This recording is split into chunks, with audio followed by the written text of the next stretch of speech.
तमाम लोगों का मैं यहाँ की यूनिट मजलिस ने जब से सीमांचल बोलना शुरू किया तो तेजस्वी और उसके बाप को बोलना पड़ा सीमांचल।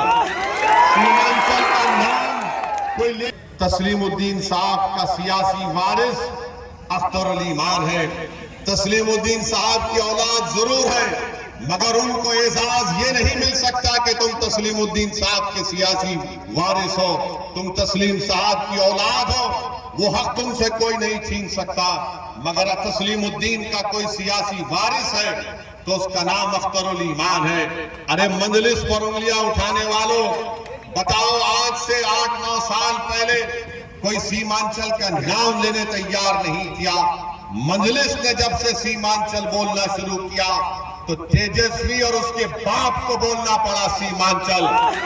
सीमांचल का नाम कोई लेने तैयार नहीं था। मजलिस ने सीमांचल का नाम बोलना शुरू किया तो नीतीश कुमार जैसे गिरगुट को भी सीमांचल बोलना पड़ा।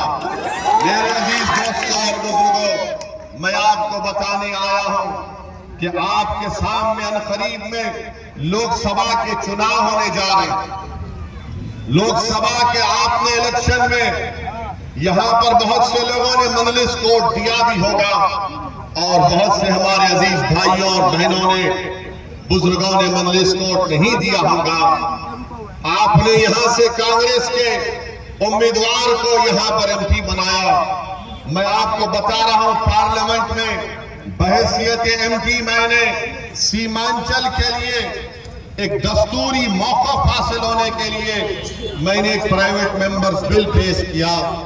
मैंने हमेशा अपनी हर तकरीर उठाकर देख लो आप, जब से अल्लाह ने असदुद्दीन ओवैसी को सीमांचल की आवाम की खिदमत करने का मौका दिया, मैं अपनी पार्लियामेंट की हर तकरीर में, हर सेशन में मेरी जबान से अल्लाह सीमांचल का लफ्ज निकालता है।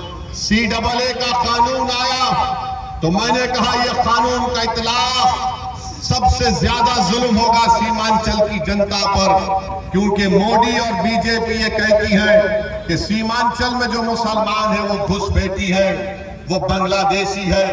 मैंने सीमांचल को सामने रखकर, भारत के गरीब और मजलूम मुसलमान और दलितों को सामने रखकर, मोदी के 300 एमपीओं के सामने पूरी पार्लियामेंट में उस कानून को फाड़ दिया और कहा कि मैं इस कानून को नहीं मानता हूं। मेरे अजीज दोस्तों और बुजुर्गों, मैं आपको बता रहा हूं जरूरी बात, असदुद्दीन ओवैसी ने सीमांचल के आईनी मौकफ के लिए पार्लियामेंट में एक प्राइवेट मेंबर्स बिल दिया। आपको मालूम कांग्रेस के एमपी ने कौन सा बिल दिया?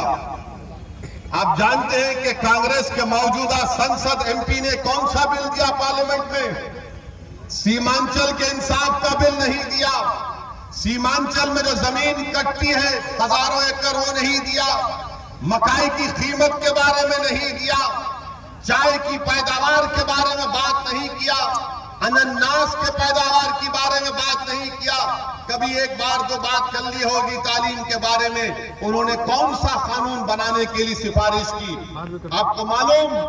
अख्तर अली ईमान, आपको मालूम कौन सा बिल दिया? उन्होंने ये सरकार से इस बात का मुतालबा किया कि जो जानवरों को मारता है उस पर और सजा बढ़ा दी जाए।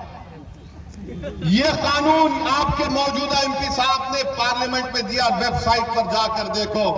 मैं पूछना चाह रहा हूं डॉक्टर साहब, जो जानवरों को मारता है उस पर सजा बढ़ा दी जाए, तो बताओ जो सीमांचल की जनता से 6 साल 8 साल नहीं 50 साल से धोखा दे रहा है, उस पर क्या कानून लागू होना? बताओ मुझे।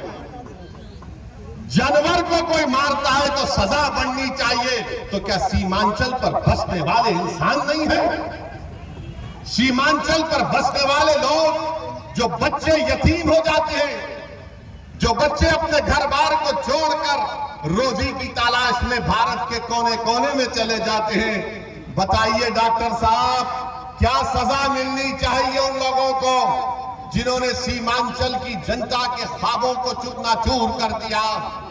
अरे जिसकी हजारों एकड़ जमीन कट जाती है, जो जिम्मेदार है उसको क्या सजा मिलनी चाहिए। तो मालूम हुआ डॉक्टर साहब को जानवरों से मोहब्बत है और अख्तर अली ईमान को सीमांचल की जमीन पर बसने वाले हर इंसान से मोहब्बत है। तो मेरे अजीज दोस्तों और बुजुर्गों, ये फर्क है अख्तर अली ईमान में और मौजूदा मेंबर ऑफ पार्लियामेंट में। आप अपने वोट का सही इस्तेमाल करिए।